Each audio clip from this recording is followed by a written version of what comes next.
మంగళవాద్యాలతో పోటీ పడుతూ సాగుతున్న విప్రవేత్తల సుస్వర వైదిక స్వస్తిగానంతో రాజభవనం మారుమ్రోగుతోంది.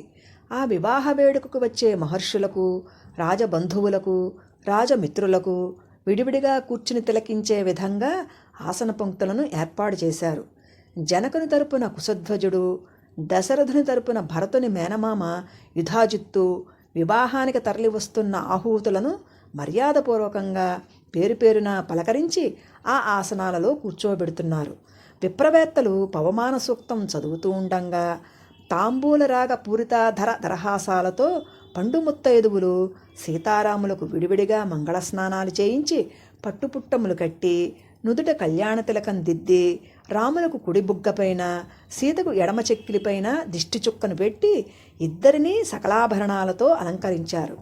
ఆనాటి కళ్యాణరాముని కమనీయ రూపం చూడటానికి ఎన్ని కళ్ళున్నా చాలవు. ఇక పుత్తడి బొమ్మ, సిగ్గుల కొమ్మ, మా సింగారాల సీతమ్మ సౌందర్యాన్ని ఎంతసేపు చూసినా తనివి తీరదు. జనకుని మంత్రి సుదాముడు వచ్చి దశరథుని పుత్రసహితంగా సగౌరవ లాంఛనాలతో జనకుని సన్నిధికి తీసుకువెళ్ళాడు. వారిని చూసి జనకుడు సంతోషంగా ఎదురేగి స్వాగతం పలికి, దశరథ రాజేంద్ర, తమరు ఏ విధంగా ఈ కన్యాదానాలు జరగాలని ఆశిస్తున్నారో ఆదేశిస్తే ఆ విధంగా జరిపించడానికి సంసిద్ధంగా ఉన్నాను అని పలుకగా, దశరథుడు చిరునవ్వుతో, ఎంత మాట జనకరాజేంద్ర, ఇంత వినమ్రతతో పలుకటం తమ వంటి రాజర్షులకే సాధ్యం. మీరు దాతలు, మేము ప్రతిగ్రహీతలం.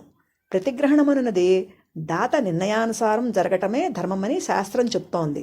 కనుక మాకు కులగురువులు, ఇక్ష్వాకువంశీల ప్రత్యక్ష దైవం అయిన వశిష్ఠుల వారి మాట మాకు శాసనం. వారిని, బ్రహ్మర్షి విశ్వామిత్రులను, మీ కులగురువు శతానందుల వారిని సంప్రదించి వారి ఆదేశానుసారం ఈ కన్యాదానాలు జరిపించండి అన్నాడు.